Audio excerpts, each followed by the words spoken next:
Good morning students, welcome back. अपने पिछले कुछ लेक्चर्स में मैं doctor Krishna Mishra, associate professor zoology, सम्राट पृथ्वीराज चौहान, राजकीय महाविद्यालय अजमेर, आप लोगों से बीएससी पार्ट फर्स्ट का पेपर थर्ड जो है वो डिस्कस कर रही हूँ। और उसमें हमारा जो टॉपिक पिछले कुछ समय से चल रहा है वो है फर्टिलाइजेशन। फर्टिलाइजेशन को हमने कई टुकड़ों में स्टडी किया है, कई पार्ट्स में स्टडी किया है, और आज हमारा इसमें फर्टिलाइजेशन का 7th चैप्टर जो पार्ट है वो स्टार्ट करने जा रहे हैं। शुरू के कुछ लेक्चर्स में मैंने आप लोगों से फर्टिलाइजेशन के तहत उसकी मैकेनिज्म जो है वो डिस्कस कर रही हूँ। इसमें हम, जैसा कि आप लोगों को पता है, एनकाउंटर ऑफ स्पर्मेटोजोआ एंड ओवा ये कंप्लीट कर चुके हैं, कैपेसिटेशन एंड कांटेक्ट कंप्लीट कर चुके हैं, एक्रोसोमल रिएक्शन एंड पेनिट्रेशन ये टॉपिक कवर हो चुका है। अब हमारा जो टॉपिक चल रहा था वो था activation of ovum. Activation of ovum, इस टॉपिक को हमने फिर से सब डिवाइड किया था कुछ पार्ट्स में।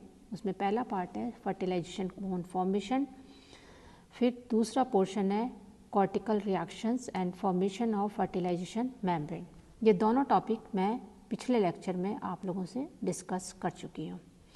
आज हम जो स्टार्ट करने जा रहे हैं वो है एक्टिवेशन ऑफ ओवम का third portion, third point, that is metabolic activation. Egg में फर्टिलाइजेशन के दौरान होने वाले जो मेटाबॉलिक चेंजेस हैं उनके बारे में हम आज डिस्कस करेंगे। सबसे पहले एग की प्लाज्मा मेम्ब्रेन में क्या क्या चेंजेस होते हैं। जो ओवम होता है, फर्टिलाइजेशन ओवम, उसमें फर्टिलाइजेशन के दौरान किस तरीके के परिवर्तन होते हैं उनकी बात हम करने जा रहे हैं। सबसे पहला है the permeability of plasma membrane, it increases for the molecules of water and certain other chemicals like ethylene glycol, phosphate, potassium, electricals etcetera. इनके लिए क्या होता है, इथाइलिन ग्लाइकॉल, फॉस्फेट, पोटेशियम, इन और पानी के लिए, वाटर के मॉलिक्यूल्स के लिए प्लाज्मा मेम्ब्रेन की जो परमिएबिलिटी है वो इंक्रीज हो जाती है। यानी कि ये मॉलिक्यूल्स जो हैं वो प्लाज्मा मेम्ब्रेन के अंदर एंटर कर सकते हैं ज़्यादा इंक्रीज रेट के द्वारा। At fertilization, the potential of plasma membrane it becomes more positive and it gradually becomes more negative. Fertilisation पे प्लाज्मा मेम्ब्रेन जो है उस वो ज़्यादा पॉजिटिव होती है, लेकिन धीरे धीरे यह नेगेटिव होती चली जाती है। The change in the potentiality of the membrane is governed by the unequal distribution of chloride ion. किसके द्वारा गवर्न होती है? ये क्लोराइड आयन के अनइक्वल डिस्ट्रीब्यूशन से कंट्रोल की जाती है।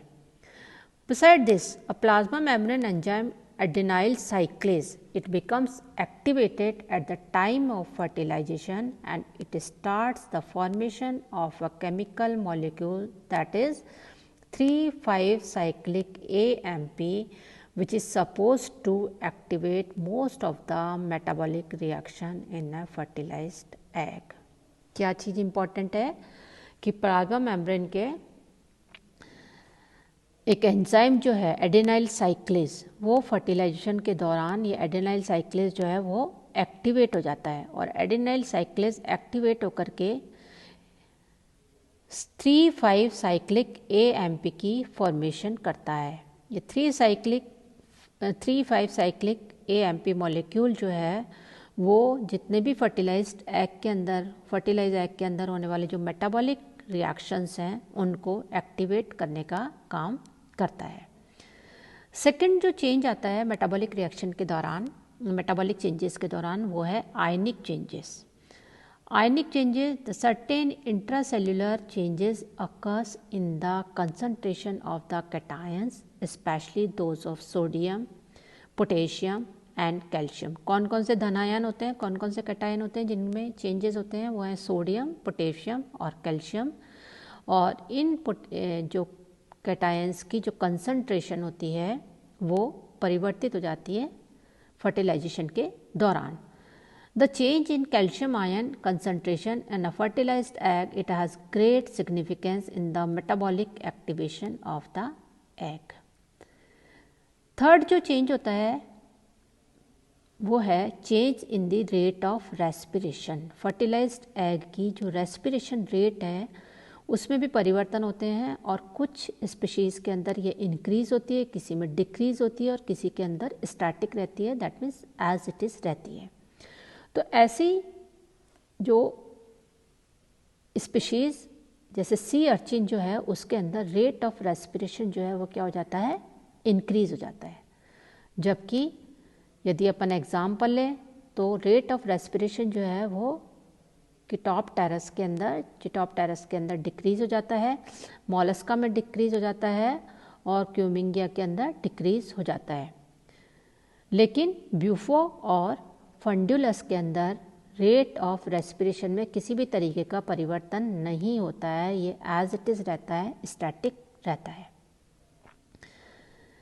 ये माना गया है कि जो there appears to be a relation between the post fertilization oxygen consumption and the stage of maturation of the egg at fertilization। यानी कि जो ऑक्सीजन कंजम्पशन है, फर्टिलाइजेशन के बाद होने वाला ऑक्सीजन कंजम्पशन जो है वो एग की मैच्योरेशन की स्टेज पर निर्भर करता है कि एग जो है वो मैच्योरेशन की कौन सी स्टेज पर है, उस पर डिपेंड करेगा कि फर्टिलाइजेशन के बाद जो रेस्पिरेशन रेट जो है वो डिक्रीज़ होगी, इंक्रीज़ होगी या एज इट इज़ रहेगी। इसमें यदि हम बात करते हैं तो ब्यूफो का जो एग होता है वो फर्टिलाइजेशन के टाइम पर सेकंड मैच्योरेशन डिवीज़न की स्टेज में होता है। कौन सा डिवीज़न होता है, सेकंड मैच्योरेशन डिवीज़न की स्टेज में होता है और उसके अंदर रेट ऑफ रेस्पिरेशन जो है वो स्टैटिक रहती है, फर्टिलाइजेशन के बाद उसमें किसी भी तरीके का चेंज नहीं होता है। जबकि सी अर्चिन जो है उसका एग जो है उसके अंदर मैच्योरेशन जो है वो कंप्लीट हो चुका होता है और इसके अंदर रेट ऑफ रेस्पिरेशन जो है, जैसा कि हम बात कर चुके हैं, वो इंक्रीज हो जाती है। यदि हम बात करें तीसरे एग्जाम्पल की, दैट इज चिटॉप्टेरस एंड मॉलस्क, यहाँ पर ये जब एग की फॉर्मेशन होती है तो फर्टिलाइजेशन से जस्ट पहले एग जो है वो फर्स्ट मैच्योरेशन डिवीज़न के टाइम उसमें स्टेज में होता है। यानी कि एग जब रिलीज होता है तो फर्स्ट मैच्योरेशन डिवीज़न जो है उसमें होता है। The increased oxygen consumption is related with the oxidation of glycogen and other food of the egg and synthesis of numerous ATP molecules। यानी कि जो ऑक्सीजन कंजप्शन जो है वो उसकी रेट इंक्रीज़ होती है तो इसका जो डायरेक्ट रिलेशन होता है वो ग्लाइकोजन और जो दूसरे एग के अंदर फूड मटेरियल होता है उसकी ऑक्सीडेशन उससे होता है, क्योंकि उनका ऑक्सीडेशन होगा तो नेचुरली ऑक्सीजन कंजप्शन जो है वो इंक्रीज़ होगा। इसी तरीके से एटीपी जो है उस मॉलिक्यूल की सिंथेसिस जो है उसके लिए भी ऑक्सीजन की आवश्यकता होती है, तो एग के अंदर ऑक्सीजन कंजप्शन जो है वो इंक्रीज़ हो जाता है। तो ये था कि रेट ऑफ रेस्पिरेशन किस तरीके से एग के अंदर इंक्रीज डिक्रीज होता है।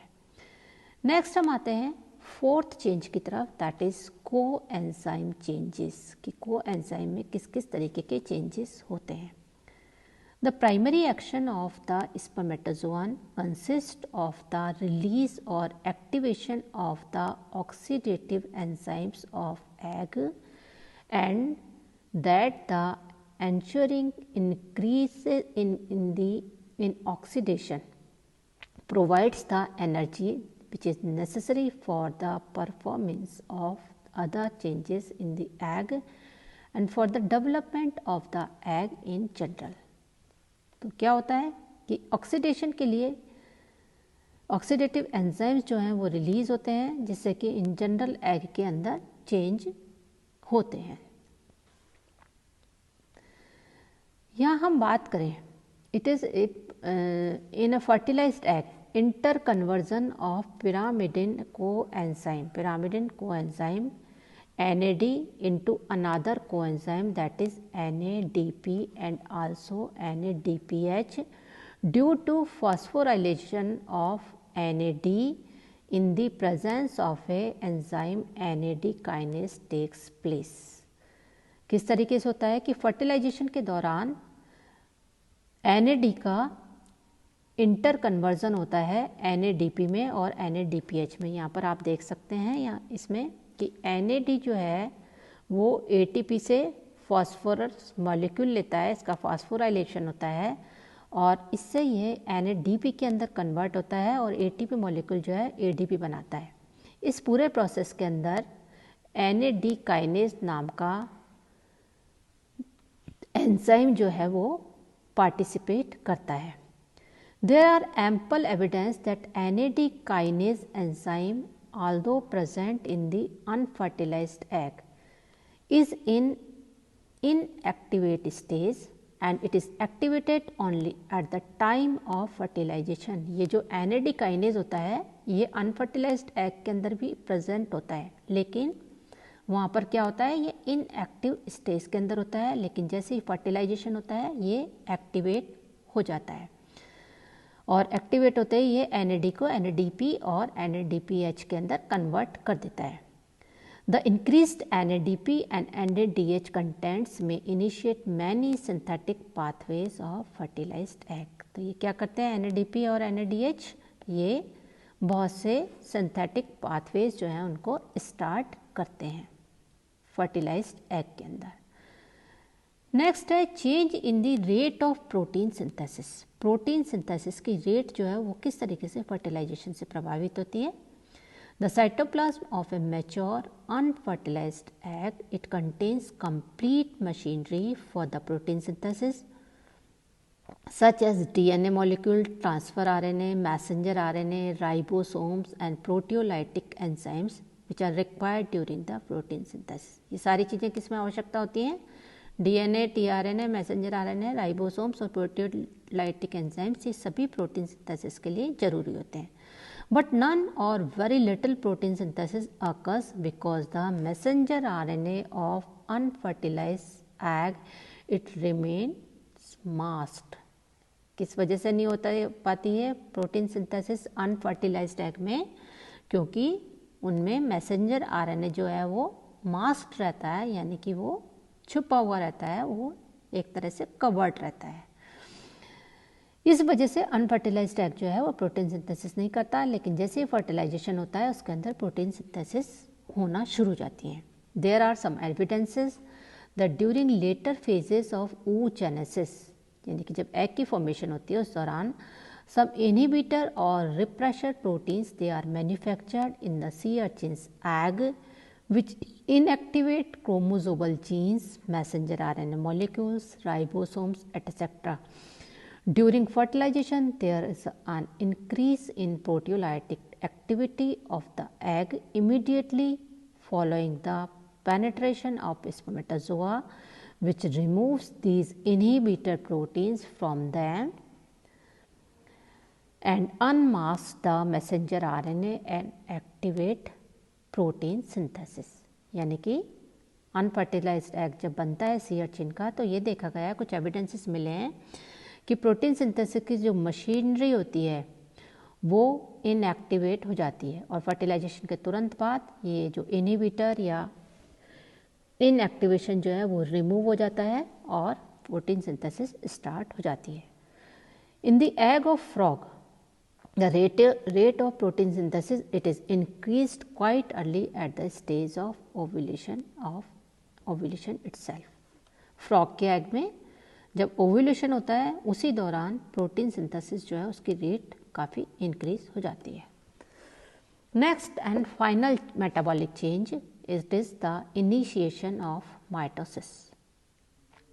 The initiation of mitosis for cleavage, fertilisation के तुरंत बाद क्या होता है, जाइगोट जो है उसके अंदर माइटोटिक डिवीज़न स्टार्ट हो जाते हैं जो कि बहुत ही रिपीटेटिव होते हैं और इनको हम क्लीवेज कहते हैं। और यह तुरंत बाद स्टार्ट होता है फर्टिलाइजेशन के। तो this initiation of mitosis for cleavage, it is the most significant aspect of activation. The initiation of mitosis occurs because the rate of DNA synthesis increases with great pace immediately after the fertilization. And the second, the unfertilized egg cytoplasm although possesses a centriole, yet this centriole is incapable of division and also to form a mitotic spindle.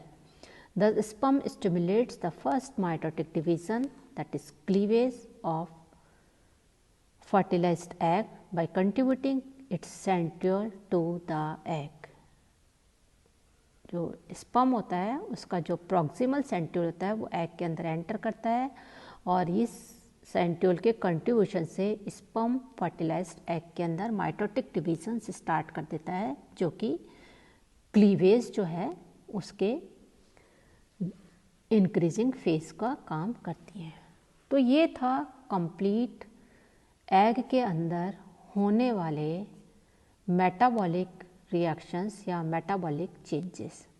यहाँ पर आने के बाद अब हम complete कर चुके हैं मैकेनिज्म का फोर्थ पॉइंट। नेक्स्ट जो हमारा लेक्चर होगा वो होगा माइग्रेशन ऑफ प्रोन्यूक्लाई एंड एम्फीमिक्सिस। इस पॉइंट को हम अपने नेक्स्ट लेक्चर में कवर करेंगे।